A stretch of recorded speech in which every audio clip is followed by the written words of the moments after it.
श्री गणेशाय नमः। कथा सुनने वाले का भी भला हो और कथा सुनाने वाले का भी भला हो। आइए जानते हैं अनंत चतुर्दशी की व्रत कथा। प्राचीन काल में सुमंत नाम का एक तपस्वी ब्राह्मण था। उनकी पत्नी का नाम दीक्षा था।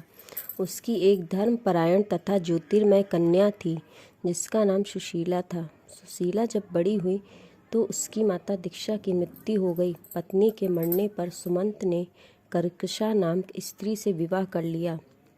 सुशीला का विवाह ब्राह्मण सुमंत ने कौंडिन्य ऋषि के साथ कर दिया। विदाई में कुछ देने की बात पर कर्कशा ने दामाद को कुछ ईंटें और पत्थरों के टुकड़े बांधकर दे दिए।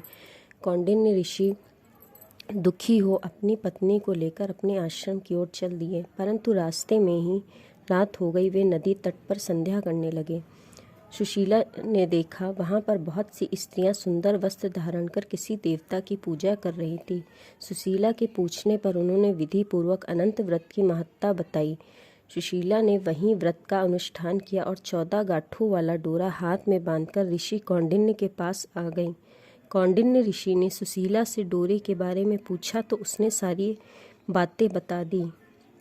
उन्होंने डोरे को तोड़कर अग्नि में डाल दिया। इससे भगवान अनंत जी का अपमान हुआ।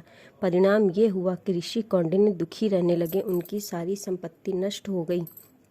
इस दरिद्रता का कारण जानने के बाद कि उन्होंने अनंत भगवान का डोरा जलाया था, जिसके कारण ये सब हुआ है, पश्चाताप करते हुए ऋषि कौंडिन्य अनंत डोरे की प्राप्ति के लिए वन में चले गए।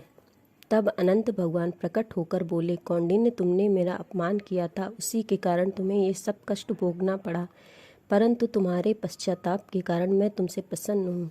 अब तुम घर जाकर विधि पूर्वक अनंत व्रत करो। 14 वर्ष तक व्रत करने से तुम्हारा सब दुख दूर हो जाएगा।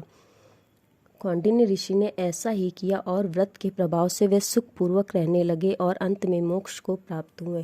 ओम नमो भगवते वासुदेवाय।